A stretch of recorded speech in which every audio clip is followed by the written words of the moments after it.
Welcome to episode 4 of the LAB77 podcast. I'm your host, Hem, and these are our guests today, Lonnie and Tobi.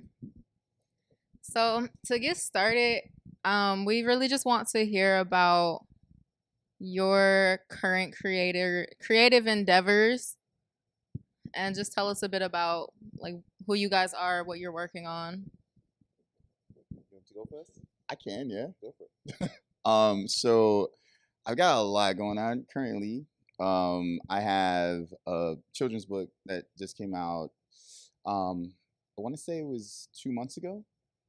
It's doing really well. It's in a lot of public schools. So it's actually the first like children's book that's directly connected to the blockchain. So like kids that have it can they got their own NFTs. So it's kind of like back in the day, like when I was younger, like you could get like, you know, a book or like a keepsake or something. They kind of stopped doing that, I guess, like when kids got older, to my knowledge.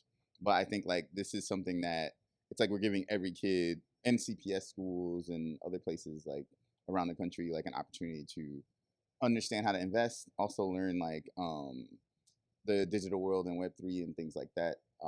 And then I have another book that's art and poetry that's coming out this summer, and a few films that are releasing. I had 3 films that are coming out. That's exciting. Yeah. It's cool. It's cool. I've been outside of the film world for a few years, maybe like 4 years now.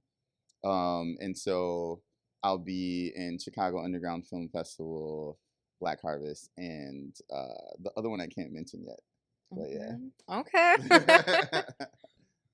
I don't even know how I follow that. Yeah, what am I doing creatively?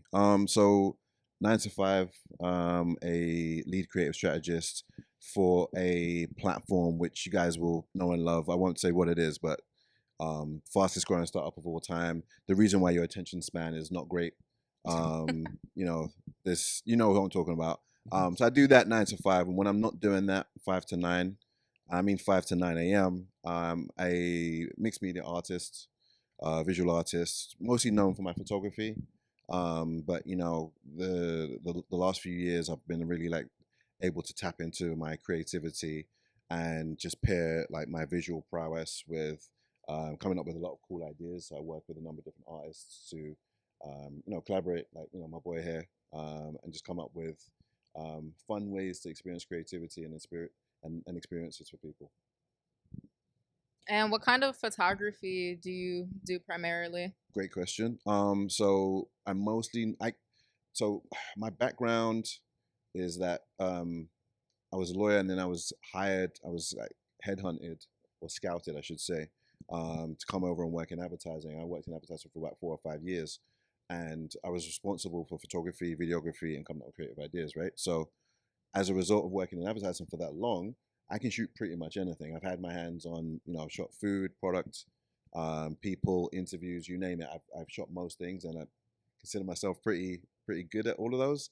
What I'm mostly known for, though, is kind of taking perspective, geometry, symmetry, and really using that in even nature or architecture, but just like really having fun with kind of trying to look at things in different ways. It's exciting. So the next question, what's your creative background? Sort of, where did you guys start, and just what led you to where you are today? You want to go first? Yeah. All right, so I'll give the synopsis. I am not what you would consider an orthodox creative. Like I said, I used to be a lawyer, so I went to law school, and I kind of lied to myself because one of my mentors had said to me, like, "Why are you going to law school? Like, you're a creative person." And I was like, I'll be creative in the solutions I come up with for my clients. And he's like, all right, Toby, whatever, right? And so I was like, cool. So I was trying to do the law thing. I hadn't really settled on what I wanted to do, and law came up as I wanted to do something that was going to challenge me. I wanted something that's going to make me money, and I wanted to be able to help people. So law kind of satisfied that. It also satisfied this other thing whereby I was told that law affects so many different aspects of my life because I hadn't decided yet. I was like, all right, let me do something which has this wide-ranging um, impact. And so when I eventually made the change from being a lawyer to a creative, people often say to me like, "Oh, well, like how do you make that jump?" But I take a lot of the principles that I learned in law and apply it to my photography. Like, so when I'm taking a photograph or when I'm doing any sort of creative, there are certain rules that I put in place, certain protocols that my work has to hit in order for me to do that, right? And that comes from having that legal background. So having attention to detail, making sure things are balanced, considering a number of different perspectives came from the idea of considering a number of different arguments. In order to have the strongest argument, you need to consider it from a number of different ways, right? And so that's really why I have this kind of like real drive to shoot things from different angles and just kind of consider things from different perspectives. And then just building that even further, like there's obviously the physical aspect of perspective, but then there's also the considering other people's points of view. So, you know, during the pandemic when Black Lives Matter like reached peak, I was thinking about like people talking about allyship. You know, a lot of Black people were saying like, you know, where are the allies and stuff. And I never want to be a hypocrite because, again, when it comes to perspective, I hate to be there. I hate the idea of being the thing that I'm complaining about. So I'm also considering that. So for me as a person, when I'm considering the privileges that I have as a Black man, I was like, all right, cool. What perspectives do I have? What platforms do I have? And how can I share other people's perspectives? So from a visual standpoint, perspective is there, but also from a storytelling and being an ally to people who are less fortunate than myself, I always try to make sure that perspective is really the heart of what I do. So that's a theme that you'll see in all of my art. And then just lastly, rounding it out, like I said, being a creative strategist just recently has just really, and being in advertising for like the last, I want to say, almost 7 years now, it just really makes me question the how, because I think a lot of creatives, if you're self-taught, like so many of us are, Instagram has democratized creativity for so many of us. If you are self-taught creative, you often know something looks dope or looks trending or looks really cool, but you never really consider like, why am I taking this picture, or like what message can I send with this picture? And so having worked in advertising, having worked as a creative strategist now, I really like to consider, all right, cool, like what message am I sending, or what messages can I send, or how can I use wordplay to to enhance what we're doing? Because you can have a cool picture, and I can take beautiful pictures all day, every day. But if I can take a beautiful picture and inspire someone or send a message, that's going to be 10 times greater. So, Yeah. Absolutely. What are you, bro? I started in psychology. Like I was in the whole psychology field for a long time, and I just always been creative since I was a kid. But my family's all professionals, so it's like my mom was a teacher, my brother's a lawyer, and they've been in that field forever.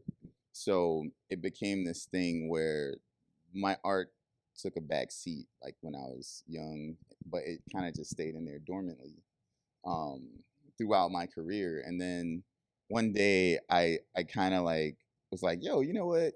I should start like making my own clothes, like stuff like that. And I started designing my own stuff, and it started to hit. And actually, when I was doing that, it was around the time that I actually met Platinum, and like I saw what Iridium was doing, and I saw I was doing, and I was like, yo, I think I need to do some other shit that's not. So like I dived more into like actually creating art pieces, being in group shows, and getting into that space. Like I've always had a love for film, and I needed to start shooting like my own like things because I didn't like the way that other people were shooting it. And I was like paying them for it. So I was like, yo, I'm gonna just figure this shit out myself. And so I started doing it, and people were like really fucking with it. And so I literally in 2013, like I made my first short film. It got into Black Harvest, and it ended up becoming the top film in the state, like in 2014. Wow. And then it like got into Tribeca, and I was like, yo, I really have something here. So from 2014 up, I just was really killing the film scene. And I kind of just like got burnt out in 2018, 2019. Because I did a lot like in the film space, in the commercial space and visuals and stuff. And so I did an art show in 2019 where I was in a group show as well, and I got such great like feedback from that. That I was like, yo, I think I should like really take art more seriously. And then that's when COVID happened, and during that time, I got to create a bunch of art pieces that most of them, like all of them, are in the show that we have right now currently, that's exhibiting. But it, psychologically speaking, those are things that I needed to get off of, like get out of my space. So like it's like I lifted like heavy like weight off of me by creating these art pieces, and going through that isolated period, and came out of it in year three of having this like kind of beautiful thing that I'm letting go of, that everyone's seeing. So like the vulnerability of it is kind of like what really drew me into this art space more so than film. And then like I just feel like as an individual, I'm doing something that's directly connected to me. Like there's so many different components in the film that you kind of lose a little bit of a touch like of what you're creating as a director. It's like you're still relaying messages to your team. So like editing and cinematography and all that, and then that process finally comes out. But like when you're creating an art piece, it's literally like you did that. Yeah. Exactly what you're feeling, and it's out there now. So yeah, that's kind of like the story or timeline of how that happened. That's beautiful. So, can you guys tell us the story behind your collaborative project and just tell us a bit about that? You go ahead. So this kind of came about, and it's a good question actually. This kind of came about because Lonnie and I had met, and we just kept on finding there was just this real synergistic energy. Like just randomly, he would say something, I would get the reference, and that doesn't always happen. Like me being from the UK, him being from the US, like there was just more coincidences than usual. And like just around the first time we met, like went to did you do your usual thing when you meet another creative and say, all right, cool, let me go to follow him, right? And then when I saw that we had this very similar names, I was like, all right, cool. I like this guy. I think there's something cool there, right? I'm a And so, shinobi as well. yes, yeah. So he's a shinobi as well. And so it got to a point where we're just hanging out and just like kind of vibing and just enjoying each other's, just what we brought creatively to the table. Just there was a mutual respect. And then, Lonnie reached out to me and was like, "Yo, do you want to do this art show with me?" And again, the timing was just right. And I think sometimes, I think we've all been there, right? There's sometimes you're trying to get a particular project off the ground, or learn a new skill, or get a new job, or move to a different location. And for some reason, things are just not working, right? You've been at a job for a while and just you're trying to get this promotion, it's just not working. But then you decide, I'm going to take a different route. And then for some reason, all of the traffic lights turn green. That's it was just weird. Like as soon as we said, all right, cool, we're doing this, every sign it was just like every time we had a meeting together, it was always a great meeting. Everyone that was on the other side of the table resonated with the energy that we were bringing. If we had meetings where we weren't together separately, it was just like, yo, what's going on? So we were riding off that energy for one. But then also two, one of the cool things about Lonnie is his energy it lacks ego. It lacks a negative ego, right? So him bringing me in, there's a couple of people I've known for years, and they just the idea of them saying, yeah, let's do something collaborative together, that would never cross their minds, right? And so that sometimes there's a crabs in a bucket mentality that sometimes is prevalent within the creative community. There was just none of that with him, right? So it was like, all right, thinking about doing this really cool idea, and it involved a number of different installations. And so for me, like I say, my brain just really works. Like if someone throws me something, because I have a little bit of an improv background as well, my brain goes yes and, right? Sometimes it goes yes but like it goes yes and. So he throws out this idea to me, and so we came up with this idea.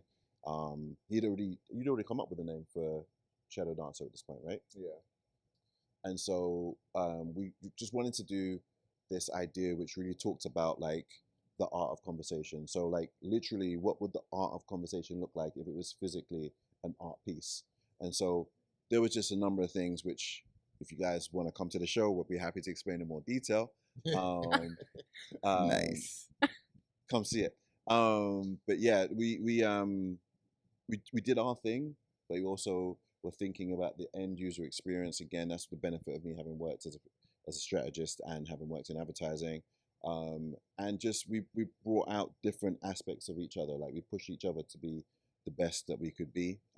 Like for example, I've never done a mural before, but I pushed myself. And if this guy hadn't given me the encouragement at one point, one of my favorite pieces of art that I've ever done, and he helped me paint it as well. But like one of the first pieces of art I've ever done in that medium, I wouldn't have done, you know. So I learned to spray paint for the first time. I'm doing a mural for the first time.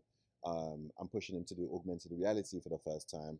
So like all of that stuff just kind of came out as a result of you know, taking some of the barriers away, not letting egos get in the way, and just two guys who respect each other, just being like, yo, bro, go for it. Be your best self. And Yeah. like, you know, having the courage to check each other when, you know, if something is like, nah, I think you could do better than that. Like some people don't really want to do that these days. They don't want to Yeah. have that kind of conversation because it's seen as like, oh, if I don't like what you do, it means I don't like you. And I don't know the point when we got that sensitive. You know, I was raised by my mom that, you know, if you care about someone, you tell them when they can do something better, Mm. when they can be better. If you think they're capable of That's improving, this is so yeah. beautiful. You guys are so So yeah, inspiring. you know, and I think you know, not I'm not throwing shade at any of my, you know, American friends here, but like, you know, when you look at the kind of military's perspective, right? If you go to sue the government, it's seen as an act of treason. But it's like, no, I'm saying it because I want us to be better, Mm-hmm. you know. And I think James Baldwin as well says that I can criticize because like this is my country, like it's, you know. So you know, I just want us to know that like criticism isn't always a negative thing. Feedback like should feed you, right? And as Mm-hmm. long as it's coming from a place of love Oh, or a that's a place of word. Feedback should feed you. Okay.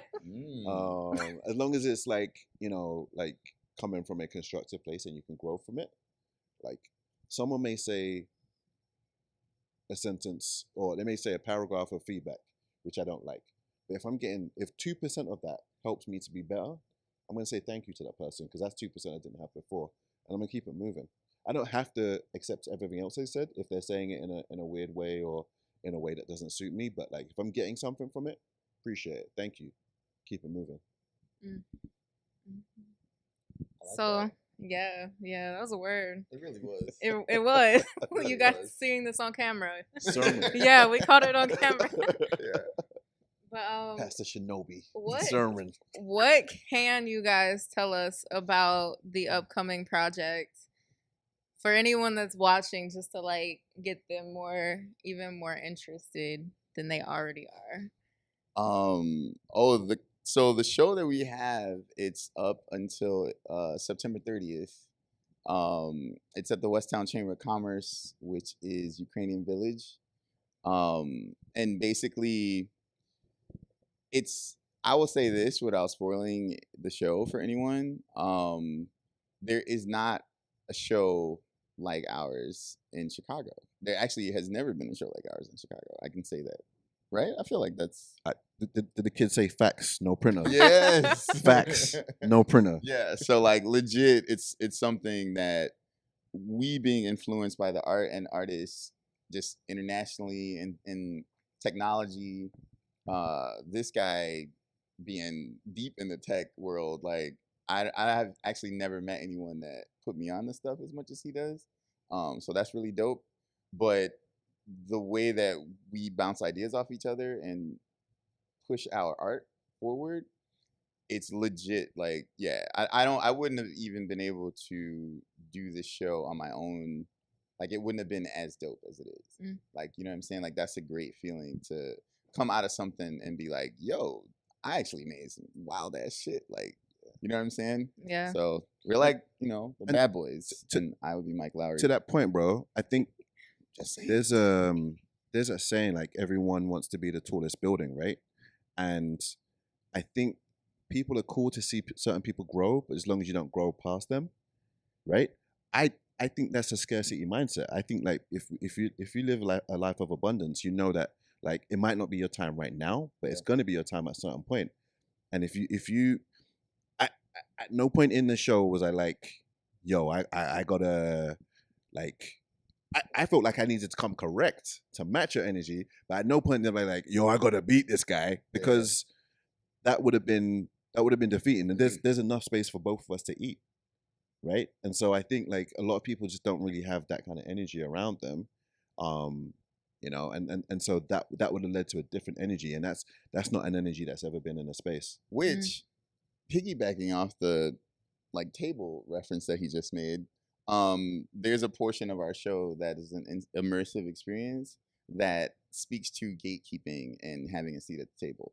So like, and those are things, especially in Chicago, that's very prevalent, like that energy. So we're trying to have a space where we open that up to everyone and create this narrative of the artists being more open to everyone, creatives, fans, like we're all on this even playing field. It sounds like learn, you know? you guys are really creating like a safe, open space, an environment for people to step into. That's literally what the space is designed to be. It's meant to be a safe space, and when you come, you should come. When you come, like you'll see, like, with the art of conversation. One of the conversations we keep on having, this creative conversation, is about like the fact that, you know, with people like Virgil passing, like there is this, and we're not saying we're trying to fill that space. We're not. We're just saying we want to keep the conversation going, and just want to open up the dialogue a little bit more, and so literally come down and, you know, be a part of the conversation. We're open as hell. July 14th is the next time we'll be there, but you can go onto Eventbrite, you can go onto the website, and you can book a time to go there and see it yourself. We'd prefer you go when we're there because we can like really explain everything to you. But yeah, it's July 14th is going to be there on the 14th. It's exciting. Yes. Shout out to Stitch God. Shout out Stitch God. Yes. Yeah. My favorite.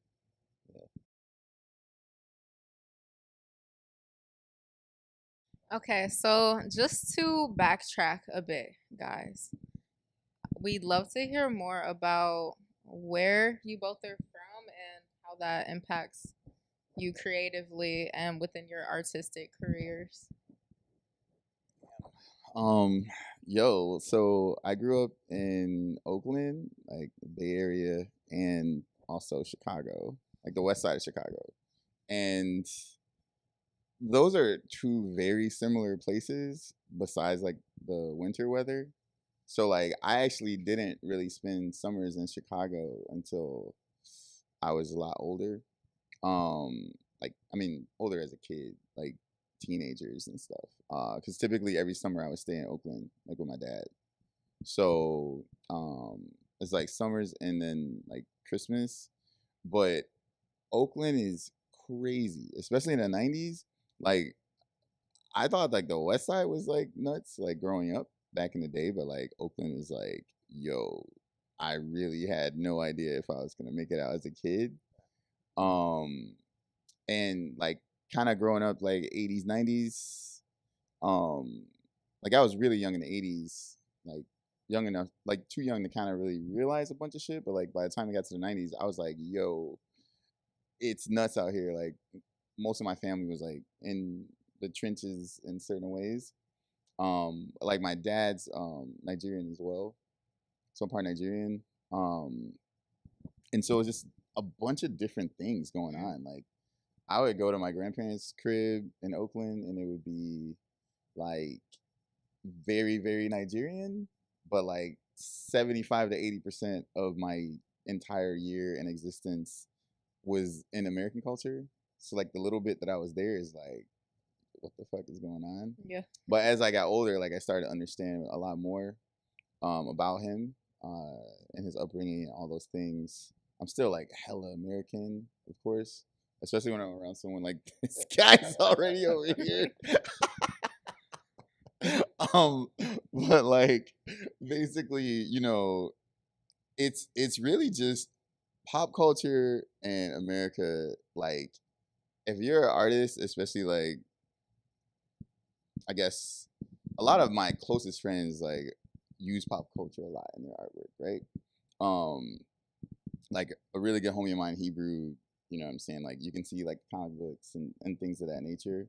Um, those are things that I was like raised on. So I have to get a lot out of me like in regards to like my upbringing. But literally every part of me is a mixture of Chicago and Oakland. Like people even like don't recognize my accent. They're like, "Where are you from?" Like everyone in Chicago that I've ever met has said that to me. So yeah, it's really those two spaces. The question was like where I'm from and how it influences my art. Yeah. Oh man, that's a good question that I've never actually really been asked. Coming from London, it's a city that has both old and new architecture, and then that juxtaposition of both, that mix of both, again plays into balance. I love balance in all my work and so on and so forth. But also similarly to Lonnie, like my dad's Nigerian as well.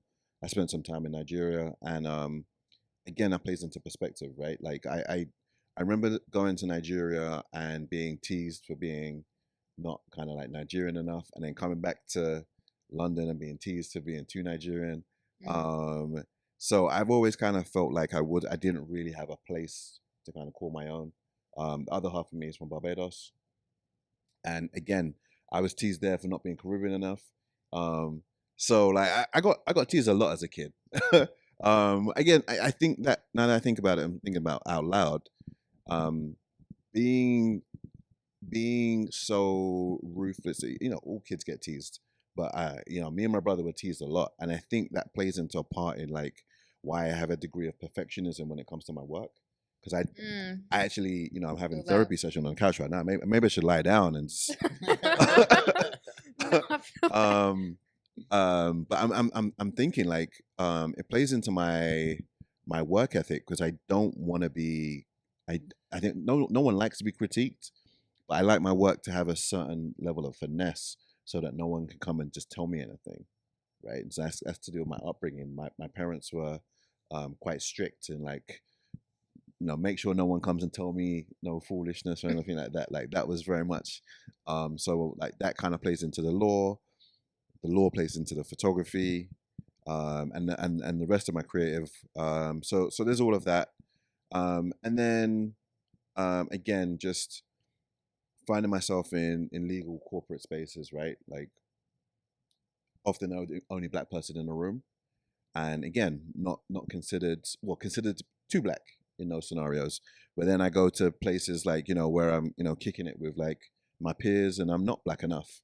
So there was always this kind of duality of me kind of walking in more than one world, right? And so, you know, when it comes to my photography, my creative, like specifically my photography, actually, I often felt like my work was too commercial to be urban and too urban to be commercial. So I had to kind of carve out my own lane in that regard. And so, it's there's just so many influences in my upbringing which kind of affect my art as well. My mum's a huge influence on my art and stuff. So there's so many different parts that make me the artist that I am. Do you guys feel like your art has been like a form of escape for you, or just like a place to like 100%. be completely yourself? Like, yeah. What, like, tell us about like what peace do you find within your art, and what is that process like? I was let me quickly just like, man, photography at many times has been, I don't want to exaggerate and say this, but like I do think photography at some points has saved my life, because I was so frustrated at certain points, and as someone who's like had challenges with like mental health in the past, um, I the escapism I got from photography was like very much just therapy. I was, when I was doing law, it was very stressful. The setup I had was just very stressful, just very Oh, litigious. wow. And my mentality used to be the kind that like, yo, I can go back and forth with anyone. But like, as I started to get older, I kind of grew into a more of a less contentious mindset. Like, you know, let's get to a solution that helps everyone. You know, let's mediate the situation rather than let's litigate the situation. And when you are a lawyer, like you're arguing with your boss, you're arguing with the opponent, you're arguing with your client, you're arguing with everyone. Whereas photography was just like I there were so many elements that were outside of my control in law. Photography, everything was under my control. So it was just this just cathartic space to be in, where I could be by myself and just have that. And then when I started getting into drone photography, there's something about flying a drone and just kind of like just seeing this kind of God's eye view of everything. It's just like it's there's something that's very peaceful, and I've spoken to some of my friends who drone, and they're like, yeah, I just felt better after droning. So yeah, it's definitely like during the pandemic when I was by myself and stuff, and I isolated myself because the season one of the pandemic when no one really knew what was going on, and it was like just wipe down your groceries, and like no one, like that period of time I locked myself in, isolated, and then like I had to kind of like just really acclimate myself again back into social by going out and shooting. So it was yeah, photography, um it's not an exaggeration to say it saved my life. I would say that art for me has always just been this like sacred space because I like when I was a kid, if I got in trouble or if my parents were arguing or whatever, I would just like lock myself in a room or closet, hide under the bed with a flashlight and draw. Um, that turned into, unbeknownst to myself, just like getting older and actually having therapy sessions and talking about this. But I would do that in class sometimes. So a lot of times when I was in class, I would hurry up and finish my work so that I could like draw and write and journalize things. As much as people probably think that I'm an extrovert, I'm actually like extremely introverted. Like so, I'll make an actual hilarious point about like I wear glasses, like sunglasses and stuff often, right? A lot of times it makes me feel like even the blackout joints. I wear the blackout joints mostly, unless I'm like around a familiar person, because it makes me feel like I'm in an enclosed space. So it makes it a lot easier for me to have conversations and not like freeze up. Um, but like with art, I've just in my entire life felt like a UFO, right? To everyone, my family, like friends, because I've always like stuck out like a sore thumb, right? Like it's like right now it's not really crazy unique, but it's like doing things with my hair, like painting my nails, things like that. I've been doing that for decades, Mm-hmm. and it was a time where that was not okay, especially as a black man. It's like there were just these things that would come at you in certain ways, and so having the mindset that a lot of people don't share as well, there are a lot of conversations that I couldn't have with people. So I would just express that through my art by myself on the island, which is what art is to me. Like I'm in control of all that, right? Like so if like there's no love that I have for anyone and no space that I have that is the same as that, because that's a Mm-hmm. conversation in the island in the space that I have with myself, so whatever arguments or debates or things of that nature are things that I can actually get through a lot easier by letting that off my chest, having that moment to myself, and clarity that I get through the art that I make. And do you feel like your poetry helps? Like, what specific medium do you think helps the most with that? um yes, poetry is really huge for me, like writing. A lot of my films, my earlier films were based off of actual poems that and spoken word pieces. Um, I think that like I don't have bars, like I can't like actually like spit or nothing like that. So I feel like anyone that gets into poetry is because they might feel like they do better in that space. Cap, he's got bars. Okay, okay. Your I secret's don't think out. it is. I don't think that. Drop a But hot 16, bro. Kung Fu Lonnie, huh? Yeah, so like, for me, like I'm huge on music. Like I'm really, really, really into music, right? So that's like pushed me a lot, right? Like, so I just feel like with my artwork, you can see what that is. Like that's like just a personal thing for me. But I think that when I actually write the words, those are things that are just in plain sight for people to find.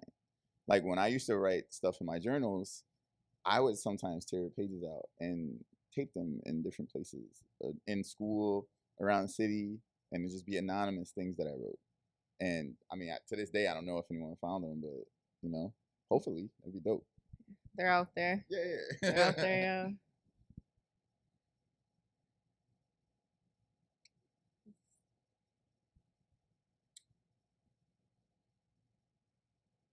Who are some of your biggest artistic influences? I mentioned it already, but definitely first and foremost is Mumsy. Um, she was a civil engineer, and prior to that, she had been a qualified jeweler. And my grandfather had been a qualified jeweler, so she kind of took on the family trade.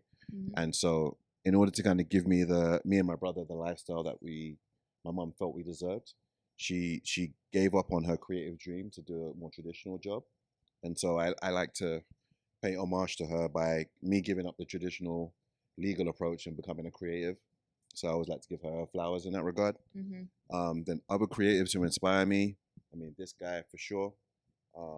There's so many people that I could shout out. I'm inspired by a number of different things. Very much into like politics, philosophy, anime, sports. Like I can always find something that makes me feel like, oh, I can push harder, right? So I can be inspired by Kobe one day. I can be inspired by Chadwick another day. I can be inspired by, you know, Nietzsche another time. Like there's just so many different things which I think we all need to kind of like bring inside of us, marinate, and then kind of produce something. So, yeah, and Chicago spirit as well. I'd like to say like there's some really really cool artists. We were just talking about like Brian Dovey Golden just a minute ago.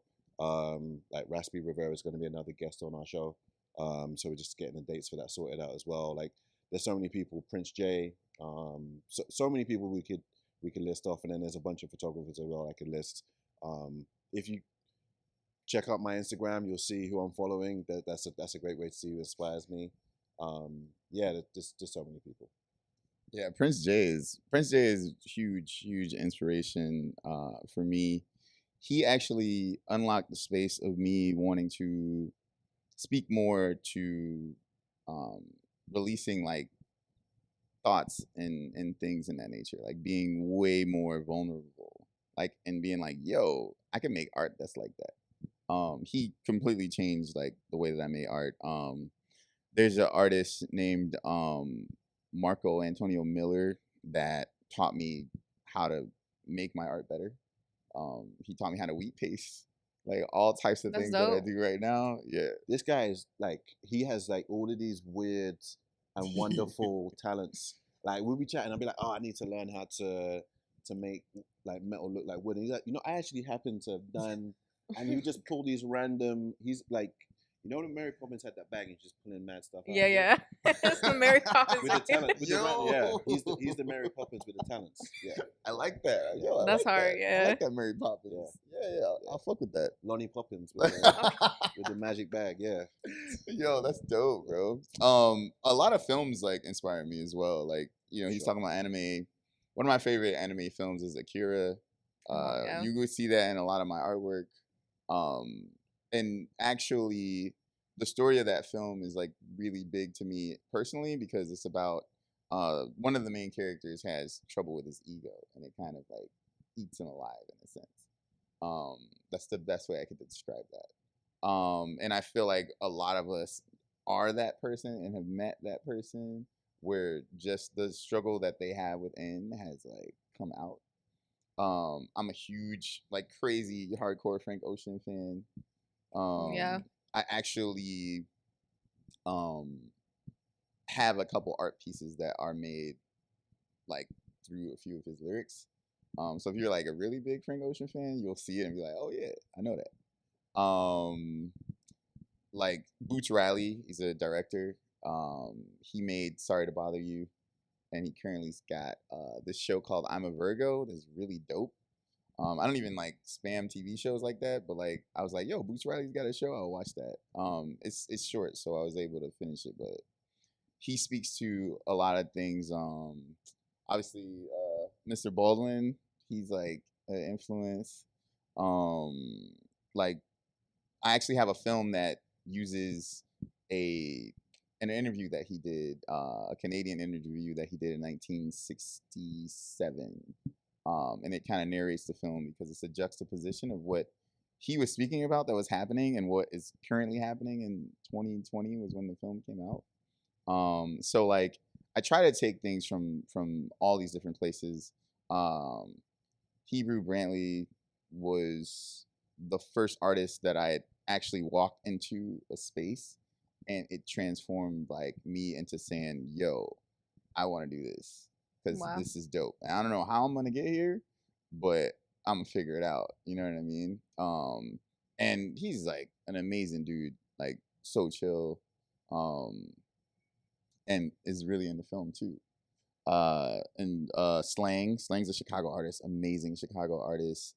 And Shala is a good friend of mine as well, who I went to his art show several years ago and was like inspired as well. So it's like, yeah, shout out to Shala. Yeah, it's like a mixture of those things, and a lot of the homies too. You know, like there's people that we hang out on a daily. Like we talk. We have Stitch God on our show, right? Like she's amazing. You know what I mean? Like there's just a tremendous amount of talent in so many spaces, and you just pull from it. You know what I'm saying? So, and we're fortunate enough. Like some of these people as well. Like they're not just talented people. They're good people as well. Like the energy is right, and so that's super important to us. Mm-hmm. Yeah. How have you guys gone about creating a network and just like a group of people that have that positive energy? Like, what are the keys to this? Still building that, to be honest. To be brutally honest with you, still building that. Like, there's a bunch of people who shall remain nameless who said they were going to turn up.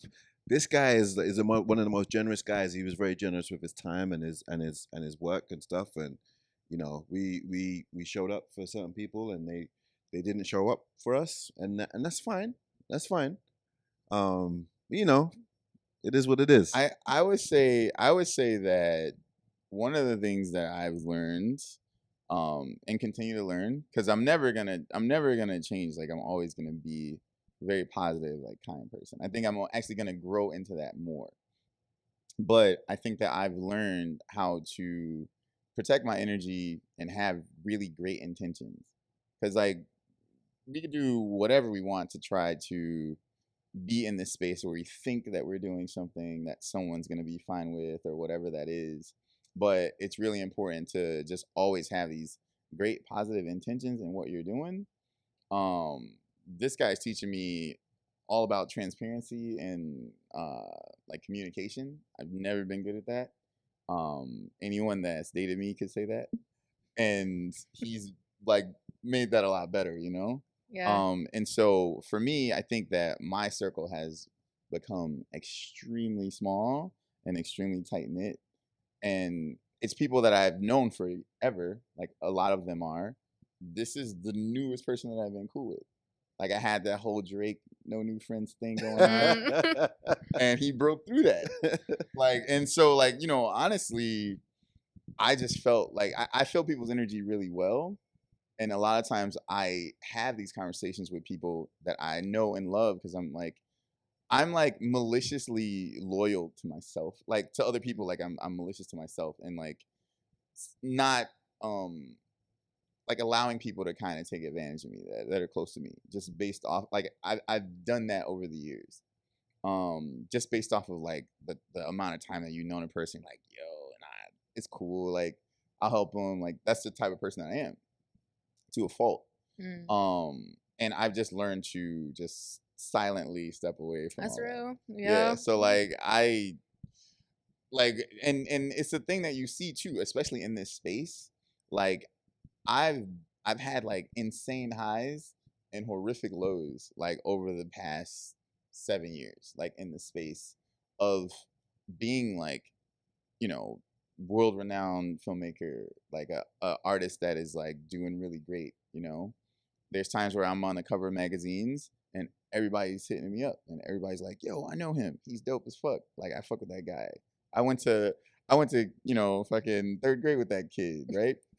And then, you know, when the lights are off and you got some major shit going on, or you might call upon these hundreds of people that fuck with you, and it's like, yo, hey, what's up? Like, I need that.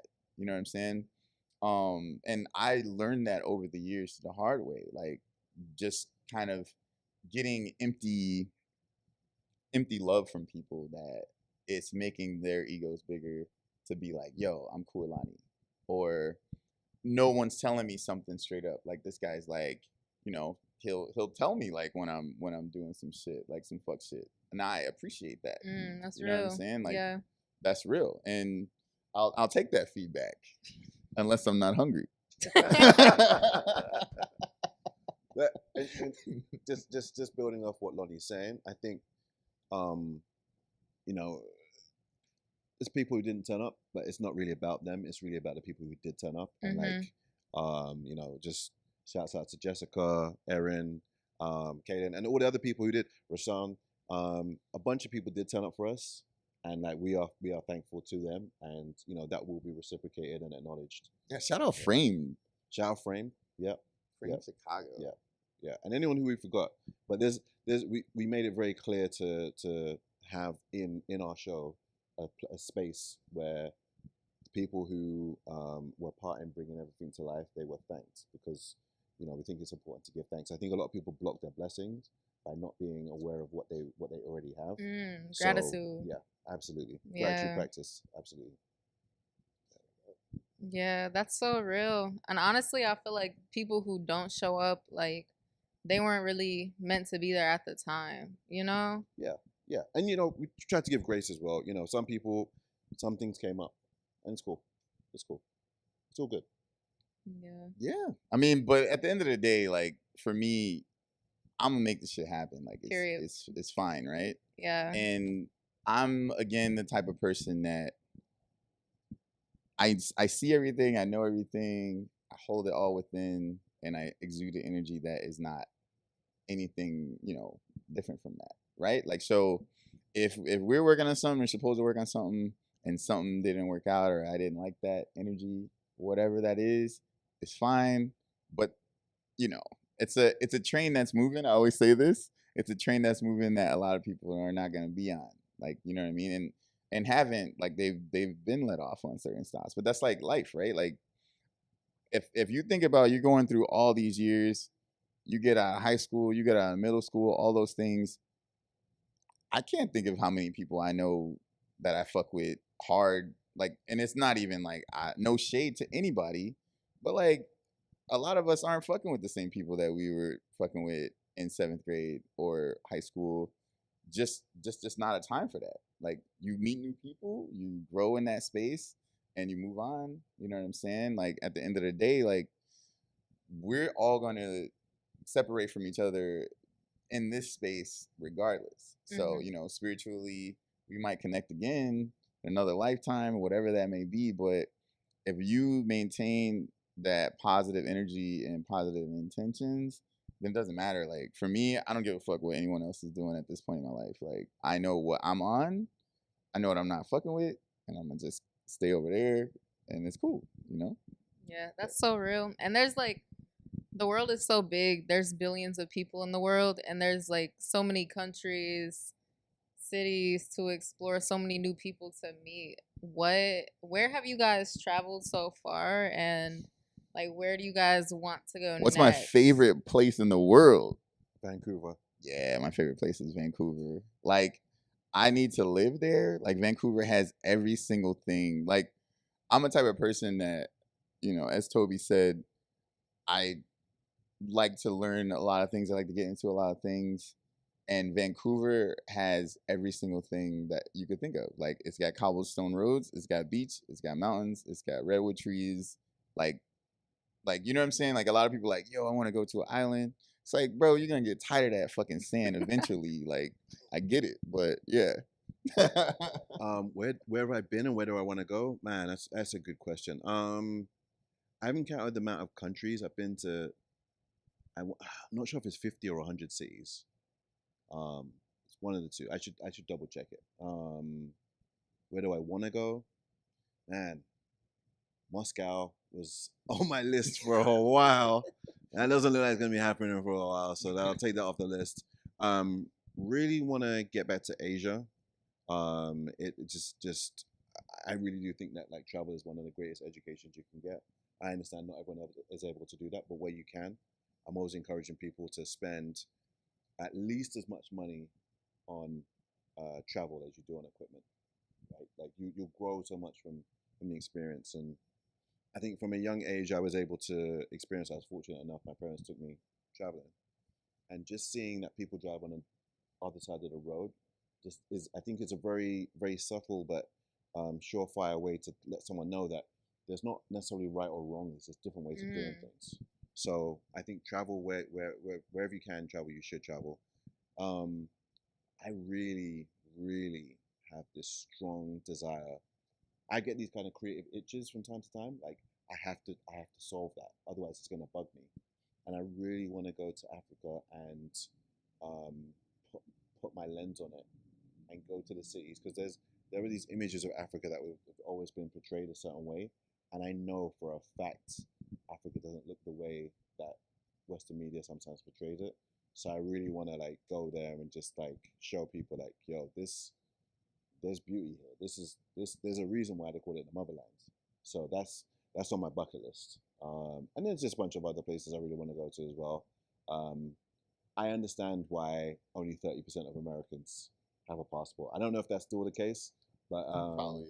yeah, I understand why. Like you can change your whole geographic makeup by just traveling over a couple of states, right? And it's just there's so much here that's undiscovered. So yeah, I just explore everything. Should go to Arkansas. I'm absolutely kidding.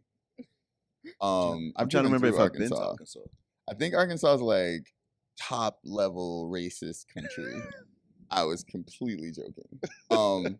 Yo, I did go to Alaska. I want to go to Alaska. Yeah, bro, I went to Alaska when it was like daylight for like a week 24 hours or something. Yeah. It fucked me up. Like, Damn. Is that why you wear his glasses? That's why I started wearing them. Yes, and I've never been the same since.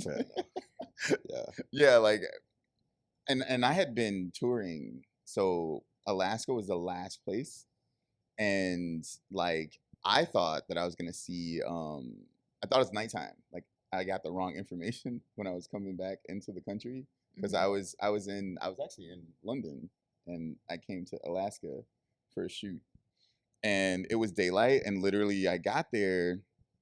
They had these like blackout things on the hotel rooms, and that like did not work.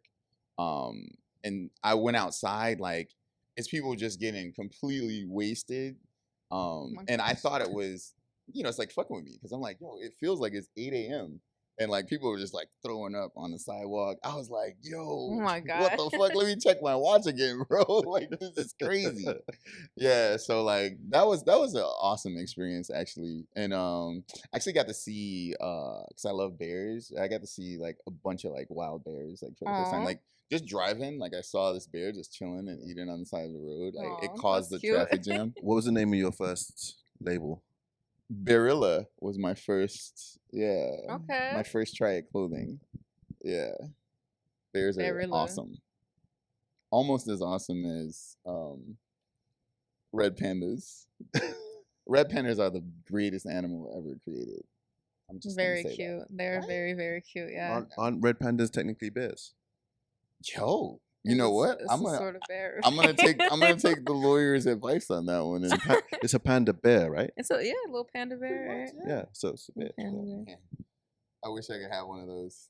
Peter would not like that comment. But... Would you try to pet a bear and like walk up to it? A black bear, yeah. Are they friendly? Black bears are pretty chill. I think black bears are the most chill out of all of them. Like, I wouldn't get close to a grizzly bear. I damn sure wouldn't get close to a polar bear Hell no, or a not the brown polar bear. bear. Yeah, or koala bears are wild too. Oh, really? Yeah. Yo, What do did they you, do? Yo, this guy told me some crazy. Yeah, there's Not really the like tea on the co- koalas. I have this Listen like to this fun fact that random this guy told facts me. that just happen to like koala bears have really high numbers of chlamydia. I didn't know that was a thing. I didn't know that there was koala bear chlamydia either, but yeah. Koala bears are on demon time. Man. Yo. Bro. Yeah. I have a bunch of random facts about random So animals. would like the koala bear would be I'll give you another one. future's spirit animal. I'm just saying. I'm gonna let you go though. Polar bears hunt, but they cover their nose because it's the only part of them that's black, right? So in order to disguise themselves in the snow, they'll cover their nose for part of the time when they're trying to hide. And their hair isn't white; it's translucent. That part I knew. Yeah. Yeah, that part I knew. Yeah.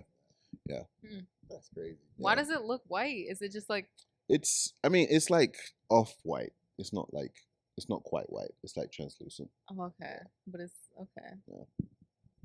Bears. More animal facts, Animal please. facts, More please. animal facts. I got other facts love as it. well. Yeah. It's true, you do. Yeah. You really do. No printer. Yo, let me ask you. Let me ask you this question. Yeah. How weird was it? Was it weird? Or have you driven in America? And was that weird? It is weird, but at a certain point your brain kicks over into like this is normal now. How long did that take? For me, 15 minutes. Yeah. Yeah. Yo, I be seeing movies Did you where say 15 minutes? Yeah. That was very quick. I Wait, thought it was like, oh, like it took a couple days or something. for real. No, like I mean, after a while, if you're a good driver, you're paying attention. So like, but every now and again, your brain may slip back into, because American roads are very wide, right? So you're taking a corner, and then you're realizing, wait, no, I should be over here. But other than that, like, yeah, I feel like it would probably be harder in going the other way around. Yeah. I think so. Yeah, because it's narrower roads, and Yeah.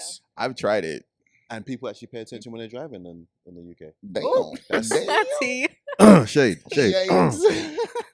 No, the Chicago traffic is awful. The drivers out here, it's pretty crazy times. Randolph is a one-way road, right? Yes. I've seen people driving down Yeah, that middle bit. Oh no, seen I've this seen a some lot. wild. I've seen some I- wild stuff. just so. just straight, like people are honking at them. They do not give a damn. And it's Yeah, like, that's true. yeah. The worst drivers in Chicago on their south side, though. I'm gonna say that because I'm a West Sider. Yeah. What are some like key differences between like London and Chicago, specifically with words? Because don't you guys say like jumpers and you say like chips Yeah. instead of fries? Yeah. So that's been something that's been very interesting for me as an individual, as a creative, because I think the most successful people in life, regardless of industry, are the ones who are able to get an idea from here into there, right? So communication for me is very key. I'm very intentional about the words I use. And so sometimes communicating a creative idea that idea will live or die, and it's as to whether the person on the other side understands it or not. So I've had to like revise and revisit the way I'm phrasing things and be very diplomatic. And what's diplomatic in the UK is different from what's diplomatic over here. For example, one of the things I very quickly learned is like, and this is not with all Americans, but enough for it to be an issue. Like if I say sure, it doesn't mean the same thing in the UK. So if you say, Toby, meet me tomorrow, and I say sure, a lot of people over here be like, he's not necessarily going to meet me. He's like, it's like, sure, whatever, right? Yeah, it's kind of like Yeah, maybe, maybe not. right. Sure. Whereas when I say it in the UK, it means absolutely sure. Oh, I'm going to wow. be there. Like sure thing. It means it's a sure thing. That's what sure is short for, right? So Oh, okay, it's okay. stuff like that, or like thanks a lot, right? And we're in a culture now where people text more so than they actually are on phones. So if I type back thanks a lot, I mean thank you very much. Whereas over here, thanks a lot is thanks a lot. It's sarcastic, Oh, yeah. right? So it's just like little things like that, like being able to pick up on like, I just said something to you, and your facial expression is telling me that it's not landing the way I want it to land. I pick up on a lot of that energy, and so It I've had happened to. earlier today. What happened? You told a Story joke. time. He told a joke. This guy told a joke in a meeting. Remember we had the meeting Oh, earlier? what was that I said? I don't remember what it was, but I was fucking dying, Oh my right? god. And like the other person in the meeting was like, "Wait, what was that?" Like it was like, Oh yeah, "Yo, I don't remember what it was, but I Yeah. thought that And shit was fucking." Did she not hear me though? I think she didn't hear me as well. No, she heard you. She definitely heard Alright, you, bro. She like Yeah. dead ass looked him in the Yeah. eyes, Yeah. and then was like, "What did you just And say?" I it- think she wanted you to. Yeah, and I've seen it like, you know, I just have to keep on paying attention to it. So like even just recently, my mum's in town, and she made a joke when being introduced to someone, and that person, I could see it happen. You know when you see a car crash happen in the slow motion, Yeah. and you're like, yeah. no, Oh. don't, no, and I just saw it happen. I was like, oh well, I'll pick up the pieces later on. So yeah, it's just like there's a British sense of humor which can be very self-deprecating and self-effacing. Oh, really? That's yeah. fascinating. Yeah, so it's interesting. Like one of the ways you can kind of see it is the way that the UK version of The Office hits and the way the US version of The Office hits is different. Mm. The initial episodes are very similar, but the way they took the direction of Michael, the office manager, the way they took him, they went differently with it in the end, and it just the sense of humor we have, like in the UK, like someone will make themselves the butt of the joke. Over here, they'll make themselves the hero of the joke. It's just little things and differences that you have to pay attention to them. Otherwise, you end up with miscommunication and people thinking that you're being snarky or you're trying to get one over them when you're really not. So I think I had a head start though with the UK stuff because when I was a shorty, I was really into Wallace and Gromit and Monty Python. Yeah, and there's the other one. Wallace and Gromit is a good example, right? Yo, Because Wallace and Gromit is great. he's the main character is not really the hero. Like his sidekick is the hero of it, but like the main character, like the first name on it, he's like this like bumbling idiot. Like he's just like he's just doing his thing. But like there's a lot of people in the UK who the other way I can describe it. It's like if in the UK, I say to someone like, "Oh, I really want to be an actor." People are like, "Oh, you want to be an actor, do you?" And they'll kind of like make you feel kind of shade for it. Whereas if I said it to someone in America, you want to, that's dope. Yeah, it's very different. Yeah. If I went over there and they're like, "You want to be?" I'd be like, yeah. So it plays itself out in this weird thing, right? And I find my mentality has shifted to being one that's kind of somewhere. My mentality is somewhere over the Atlantic somewhere, because sometimes the British cynicism will not build you up. Like I'll say like, yeah, I'm thinking about quitting my job and going freelance, and be like, no, why are you doing that? Whereas if I said that to an American, they'd be like, dope, yeah, cool, I got you. Now the flip side of that is you can see it in like American Idol or any sort of reality TV program. There's a bunch of people on there who've been told all their life, you can do it, and you see that they probably can't do it, right? So there's a gassing that happens on this side of the Atlantic that does not happen on the UK side. There's more of a realism, borderline cynicism on that side, and so I have to kind of like have this kind of dual mentality where I'm just like, this is a realistic ask. This one, maybe not, right? So it's interesting, and again, it goes back to perspective, right? Just thinking about things from two different lenses, just being self-aware. A lot of people just really aren't self-aware these days.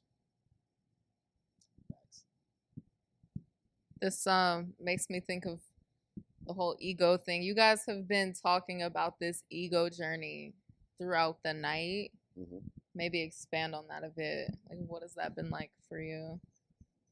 My ego has, like, I would say that I've always had a robust ego, my entire life. But like most people, it's like kind of like so bright because it's hiding a lot of things that I have like deeper, that like, inner demons and such, that I'm like telling myself like, yo, nah, you're like way better than this, which is true. But at the same time, I'm exuding an energy that's like way too much, right? Um, I think that I've had moments where I've just been humbled in a billion different ways. Um, and honestly, like the things that humbled my ego more so, because when I started getting into art, it was 1000% the side of the ego that I needed to get lowered from, right? So it's like, um, it was from a space where like, yo, I could make this, right? Like, I believe in myself, like I could do this, like the American Idol thing, right? But like when I started doing it, it was like, yeah, this is exactly what I thought, right? However, especially in Chicago, you still have this space where everyone's like, who are you, right? So it's like, yo, I did this thing and maybe 400 people like it, and then I come to another space and I run into someone that's doing something where 2,000 people like, and they're introduced to me and they're like, yeah, that's cool, like, but actually, like, who the fuck are you? And I'm just like, you know what? I'm gonna show this person who I am. So like, I work harder and get into this space, and then it's like, yo, this person knows who I am. He recognizes me now. Like, now I have 10,000 people that fuck with me. Now I have like, that was the space where I started this journey, right?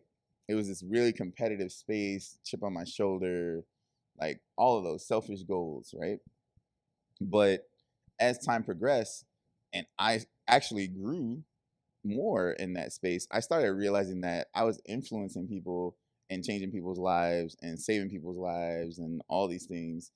And that started to make me look at myself, because I'm like, yo, the people that y'all are talking about me as, I need to be more of that, because I'm encouraging people and motivating people to tap into their inner greatness when I wasn't tapping into my inner greatness from a place that they should be trying to mimic, because my space was 1000% ego. Like, I could do something better than this person. I can win these awards. I can make it in magazines and such.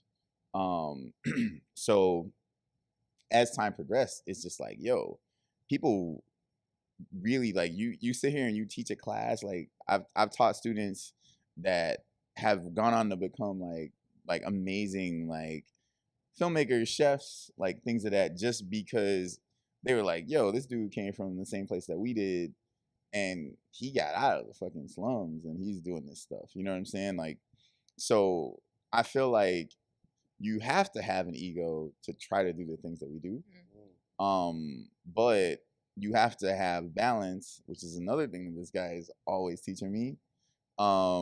Because if you don't have that, then either one way or the other, like, it's not gonna really come out. Because like, you can't be so humble that you don't end up doing something. You know what I'm saying? Especially not in America. Bro, is that is that work in the UK? Like, being really. Humility is definitely a commodity that is more valuable. Like the braggadocious nature. My bad. The braggadocious nature. Here, we talk about like Kanye before, right? Yeah. And it's funny. I think he even refers to it in the American Boy song. Like, talking about like how he may come across as conceited and stuff, but I don't think Kanye would have done the cool things that he did if he didn't have that ego. Like, and when you watch like the documentary and you see how his mum was his biggest fan, this is I'm not gonna condemn or condone Kanye. He is what he is, and he's cool in his own regard, right? He's done some cool things. He's done some uncool things. Is what it is, right? So, but when you see how his mum loved him, and how she was his biggest fan, and how he's different since his mum has gone. Honestly, I can't help but feel for dude, because the way I love my mum and the way I would be affected, and when you're at that high, look at Conor McGregor. Like, I think Conor McGregor is a victim of just when you reach a certain level of fame, how can that not go to your head?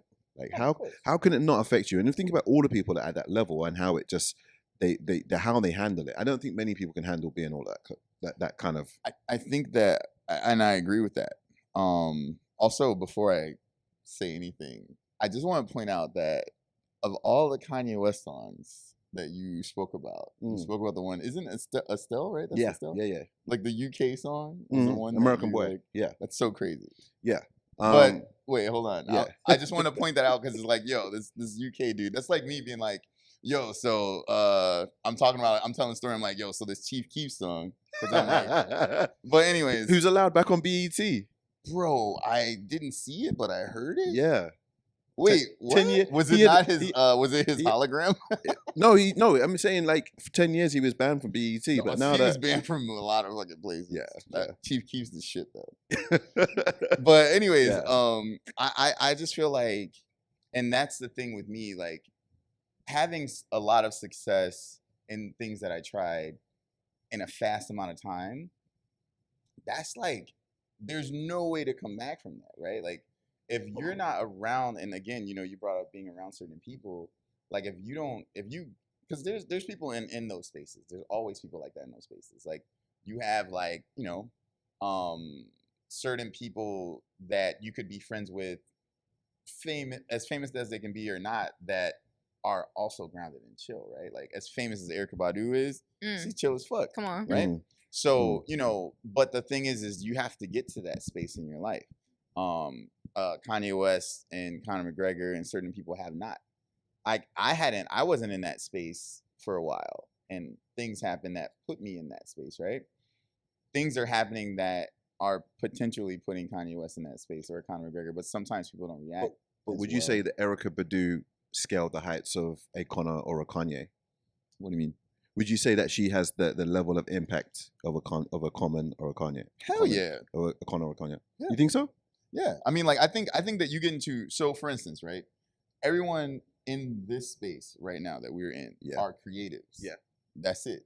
So regardless of if, you know, I said, yo, I got a children's book, I got a table book, I got 5 movies, I got a clothing line. Yeah. That doesn't make me more or less. Like I'm saying, I understand what you're getting at. I'm not even talking about talent. Like the talent's under. I'm talking about like the level of influence that you think she's as influential. I'm saying that there's a shit ton of people that don't know who the fuck Kanye West or Conor McGregor are. I do think it's very argumentative to say Conor McGregor and Erykah Badu. Like, of course, Kanye West is more famous than both of them. But Conor McGregor and Erykah Badu, I don't know. That's kind of give or take, because a lot of people don't even fuck with MMA. But I think you know, when you get to that, right? But you remember, he transcended his industry and went on to fight the best, arguably the best boxer of all time. Absolutely. So that he'd reached that level. Absolutely. Yeah. I just think that when you think about, especially the music that Erykah Badu makes, it's not like, so for instance, maybe you think of, I mean, again, we could say Playboy Cardi or something, right? His music stops somewhere, right? Yeah. Erykah Badu, her music can be connected to soul, house music, African music, like all these things that can spread and transcend in the places that we wouldn't even think that it was at. Like, you know what I mean? Like, but then past that, furthermore, the way that she speaks, the things that she does, those are things that can get taken into a space as well that a lot of people don't even think about, right? Like, one of my favorite... I hear you. I just don't see, like, I just don't see Erykah Badu making headlines the way either of Conor or Kanye could. I feel that, but I think that we're speaking to these are the kind of conversations we have. This is what I'm speaking to is like understanding, you know, the influence that Kanye West has, right? For instance, right? Or maybe Conor McGregor.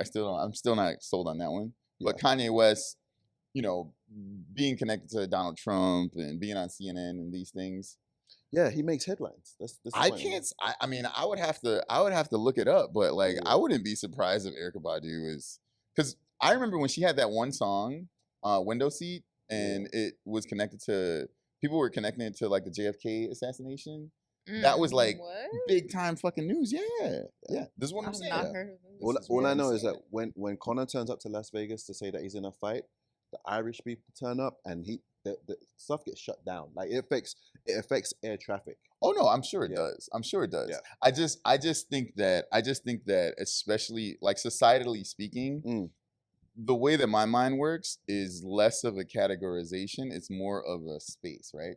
So you can say yes or no. You can say maybe yes or maybe no. At the end of the day, it's still split. Like I can say, you know what I'm saying, I'm standing on this grass rug, but I'm still in this space, right?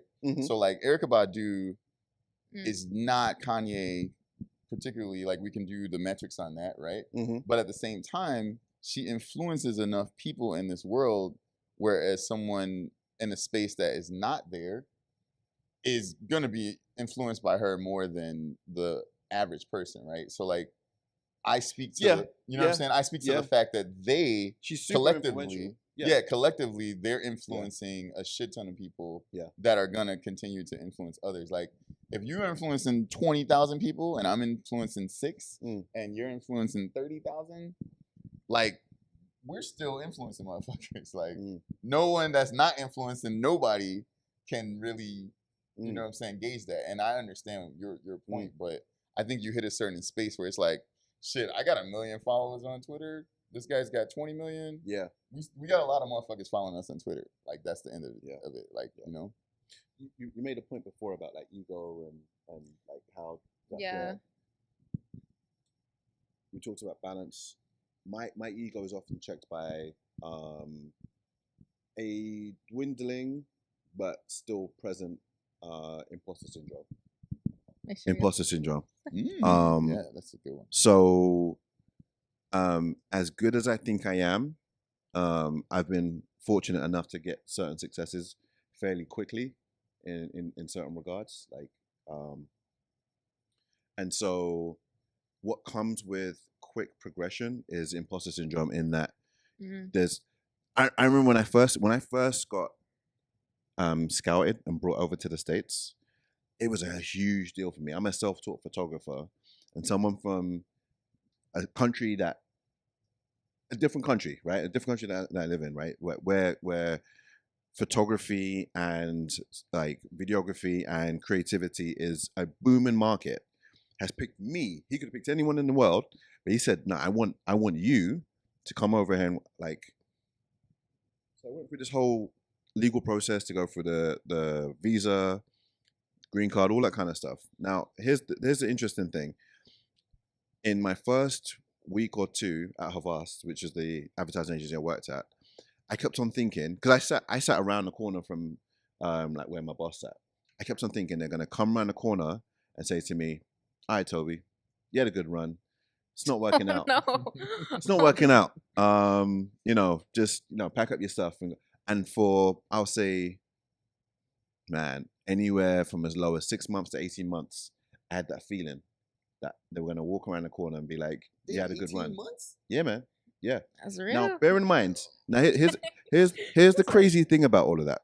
In order to go through the visa process, you have to prove, because you're effectively one of those immigrants who took someone's job, right? So you have to prove that the skill set that you're bringing to the table is one that cannot be sourced anywhere. It cannot be found where you are, right? Because you don't want to take a job from someone, right? And so I had to find evidence. I had to go to clients that I worked with before. They had to write testimonials for me. I had to find press, all the press I'd done, all in London. I had to collate all of this evidence, give it to some impartial person who gains nothing from saying yes or no to me, right? I have no idea who they are, couldn't bribe them or anything like that. And they made an independent determination to say that I am an alien. This is the term. My parents love this. I'm an alien of extraordinary ability. That's the term they give me. Wow, that's hard. Yeah. So my parents are like, tell them what they said you are. Alien of extraordinary. Say it louder. Alien of extraordinary ability. So that's amazing. So imagine having a document from the U.S. government. Again, they gain nothing Like, there's no benefit to saying this guy versus this guy. Alien of extraordinary ability. I have a document that says that, a certificate. That's hard. But at the same time, I'm still expecting them to come around the corner and be like, all right, bro, pack your bags. That's what keeps my ego in check. And again, Americans are very good at selling themselves. Yeah, like promoting them, self-promotion. What I'm looking for. They're very good at that. Brits are naturally more like. I was raised, especially as a young black kid, I was raised in where I grew up, be humble, show rather than tell. So my way of bragging was literally, rather than being like, yeah, I can do it, I can get it done and all that kind of stuff. Rather than doing that, I was just listing off all my accomplishments. Like, I did this, I did this, I did this, I did this. And it may sound like I was bragging, but if you looked at the substance of what some of my peers were doing, they were talking up what they could do. I was merely saying what I had done. Receipts. Right. Bro, So, you had that certificate, bro. You should have pulled that shit out like a fucking spade card. Yo, that's the dominoes. Just I need that. Yeah. I need that. Yeah. So ego is an interesting thing. And again, remember I was saying like criticism is mostly perceived as a bad thing. I think ego is also mostly perceived as a bad thing, unless you're like, you've attained diva status, right? If you're Beyonce, you can write a song about ego and no one's going to say anything, and you get Kanye on the hook, right? So there's all of that, but I think narcissism is a word that's been used recently as a buzzword. Every girl I meet, like, you know, their last 3 exes are narcissists for some strange reason. They seem to find, even though like I think clinically it's like 1 in 8 people, but everyone's dated a narcissist now for some strange reason. Maybe they were dating the same guy. Anyway, that's a podcast for another time. It's a podcast for another time. The point I'm saying is, I can't remember where I read this. It may have been on Andrew Huberman podcast. I think one of his guests said that narcissism actually, to a certain extent, exists as a self-preservation thing, and we all have it to a certain degree. And I don't want to misquote it, but it's always worth everyone doing their own research. I think it's worth looking at. There's a degree of narcissism that is necessary for self-preservation. So for me, I'm reading that as there's a degree of ego that is necessary for us, like Lonnie said, to do what we need to do. Because I'm always going to be humble, but at the same time, there has to be a level of self-belief in order for me to do it and think that I can improve upon what's already out there. I can see what's in the conversation and add to it. Otherwise, why pick up a camera? Why pick up a typewriter? And why do any of it if you don't think you're going to be able to see what's there and raise the bar and add to the conversation? That's how I see it. Facts. Yeah. So how do you overcome imposter syndrome, both of you? How do you overcome that? I look at that certificate that says alien. Yo, I need to fucking hold that down for a week, bro. Like something. For me personally, it's having good friends around me that kind of remind me of how good I am. When Lonnie said that I want to do the show with him, the timing was right. I was feeling ready to do a show, but also him asking me was like that positive affirmation that I needed. I say needed. I was in a good space, so I probably didn't need it, but it was definitely helpful. You know, that acknowledgement, when your peers acknowledge you, it's helpful. That is good. Yeah. And yeah, remembering sometimes there's this weird thing that we as humans do, right? Like the stuff that we have in our hands seems less valuable than the stuff that's over there, right? You know, like you see a baby playing with toys, right? They're playing with the 2 toys over here. You go and pick the one up over there and you move it, and that's all of a sudden, that's the one they want. So the stuff that we have, we often devalue it, including our accomplishments and our skill set. So sometimes I have to look at my accomplishments and be like, yo, my resume is actually it's not that bad. You know, even there, like there's a self-deprecation that comes with like some of the Britishisms and some of the way I was raised to be humble, right? So like my resume is actually good. I feel uncomfortable to say. My resume is fire. My resume is actually fire. You just need that certificate. My resume is fire. Yeah. So I feel like for me, my imposter syndrome went away through COVID and just being like in a space by myself, right? Because the older you get, the more that you really understand, at least hopefully from learning over the years, like you really start to understand like that we are literally just humans, right? So like, you know, we can speak to the Kanyes and the Frank Oceans and all of that. We all know that person, right? We all are that person. So I don't have like this space where I never say that I'm not good enough. The only issue that I do have is like I need to like chill out from trying to do everything because I feel like I could do everything. I feel that. You know what I'm saying? So it's just like, yo, I took on way too many like projects. Like I've done that before where I mean I still do that. Like I would be lying. Even during the show, like it was like I'm like, yo. Yeah. Chill. Like, Yes, like legit. Like my entire day today has been crazy, like leading into this. That's something that I don't see changing. Like that's just what it is. I'll get sleep. For me, I'll get sleep when I die. Like that's what I'm on. And I mean, yeah, but you die quicker if you don't care. Bro, look, I've done so much, bro. Like I'm just saying. Think about it. The fly that flies by you has accomplished so many things. You know what I'm saying? Like regardless of what our opinion is of that span of life that this fly had when it was born and died in like 36 hours or whatever that is. True. They did a lot of shit. True. How literally. But me and you still this guy. But me and you still have goals we want to accomplish. No, yes. So yes. He's trying to talk me out of continuing this rate that I'm at of doing things. Balance. I was actually going to touch on balance and like being very ambitious people, being in this like very wide creative space and having the tools and skills to constantly expand more. How do you guys like reground yourself? Like how do you find that peace? You know, what's your self-love? Like what does that look like? Spider-Verse. Yo, we saw Spider-Verse 1,000 times. Oh my god, it's amazing. Isn't it? It's amazing. Yeah. As creatives, we're constantly pouring out, and I think it's necessary to refill. And like it was just so inspirational. Just and being mindful. This is why I'm talking about being mindful about the people you're around and the energy that they bring. So we laugh all the time when we're together. Like we're pouring into each other. Pause. Oh my gosh. So like it's just like, you know, I come away from my interactions with this guy and I feel energized, I feel inspired, ready to kind of do more. But there's certain people you hang around and you feel drained after you hang around with them, right? So curating your experiences with people. And then like I say, like, you know, watching shows like Beef, A24 guys seem to have it on lock. They just you know, just they're crafting stories which are really, really good. I watch Akira, like being very mindful of what I'm consuming, the people I'm around, the energy that, because that's what comes out, you know.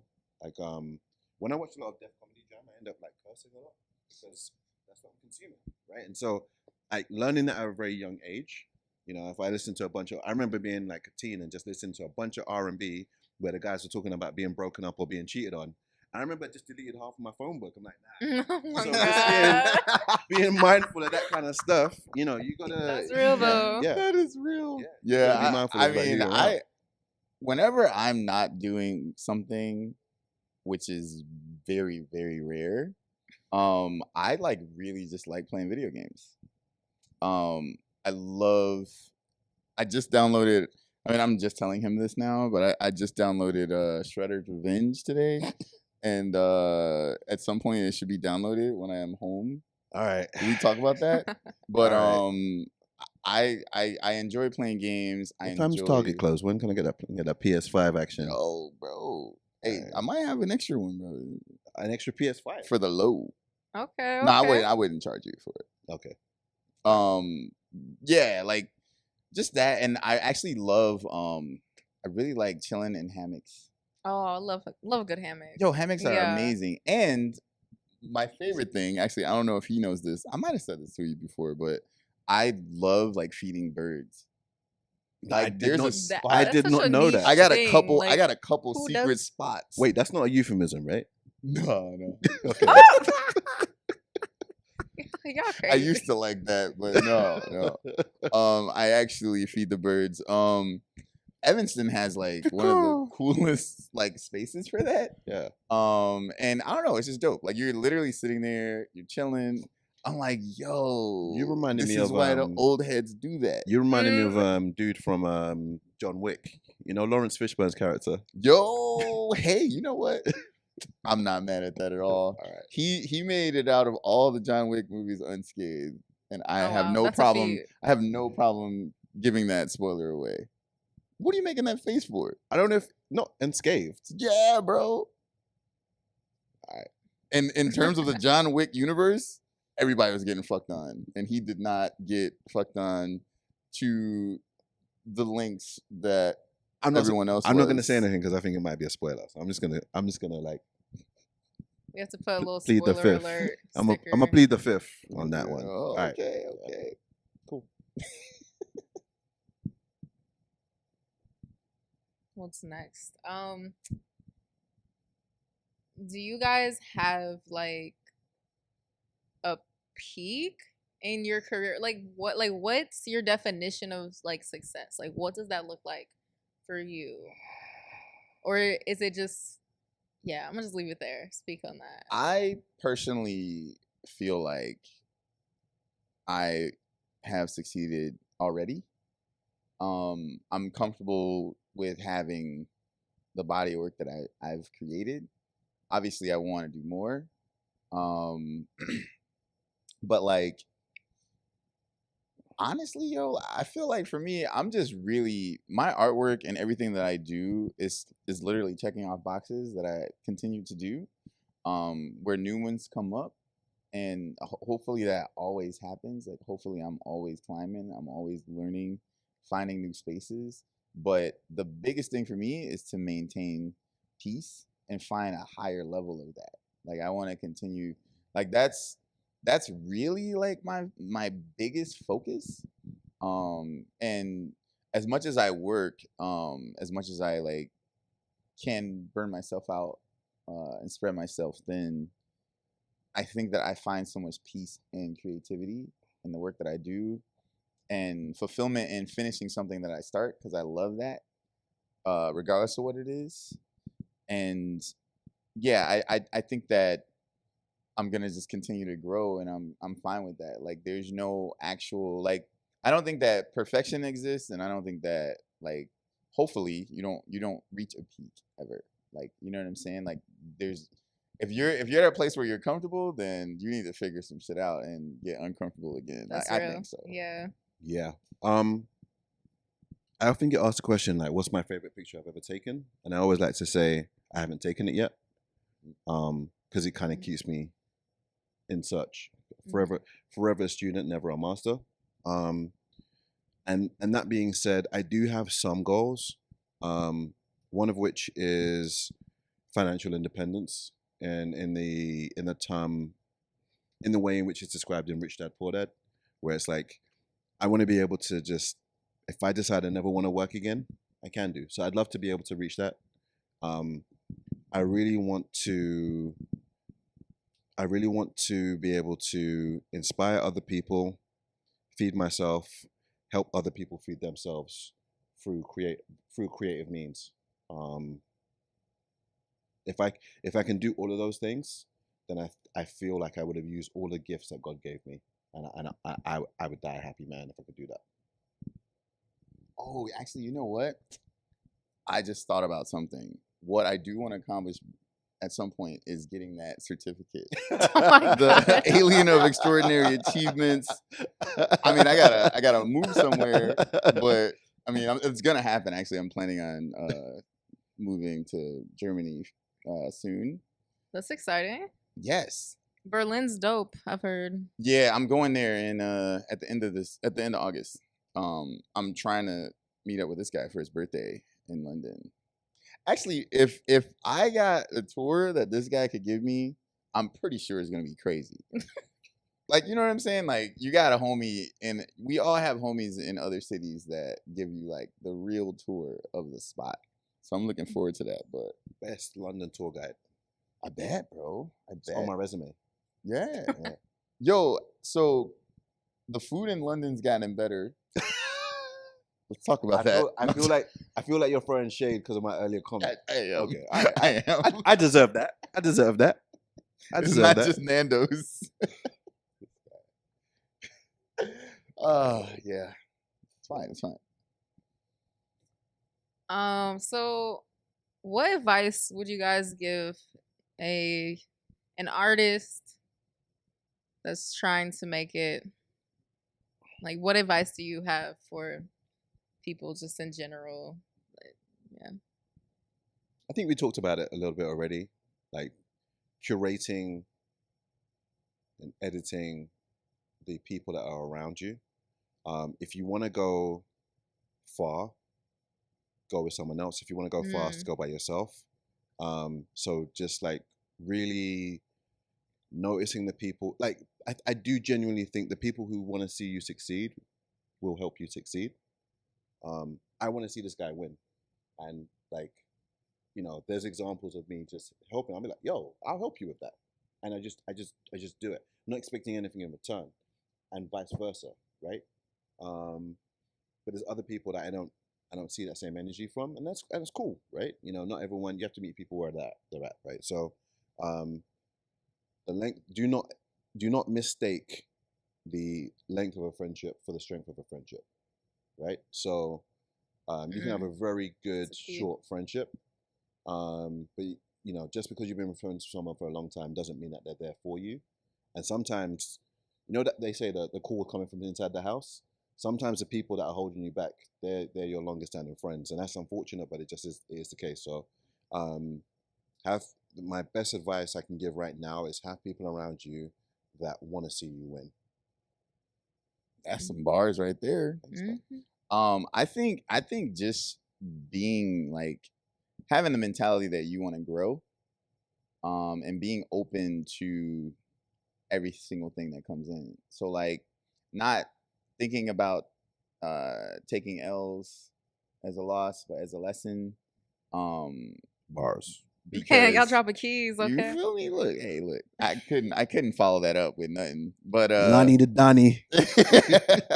But I think it's just really important to not be an artist that's really closed off to things. Like one of the things that I've experienced that came from me and even people that I've worked with in the past is like, you know, like, yo, this is the way that I want to do this, and it has to be like this. And if it's not like this, it's a failure. I'm not gonna let someone else talk to me about this specific thing that I'm doing.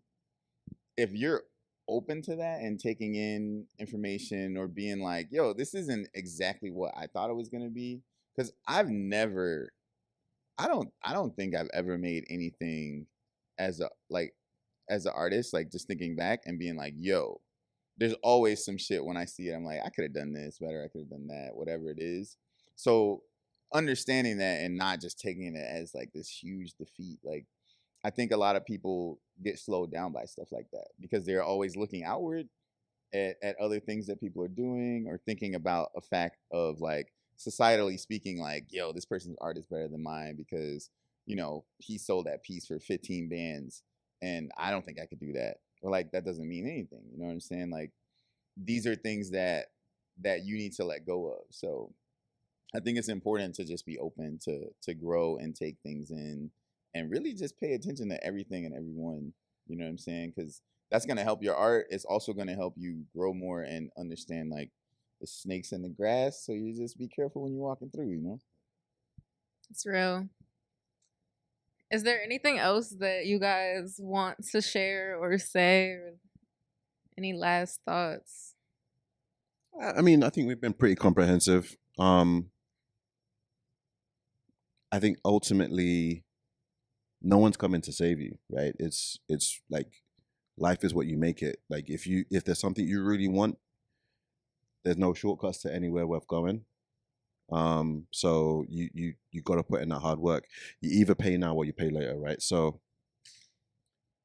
I can save my money now and have something for retirement, or I can spend all my money now and then have a hard life later on. So either hard now or hard later. Like you choose your pain. So yeah, there's no shortcuts. That's how I say it. Like we every now and again, all of us get fortunate. Like we'll get like a little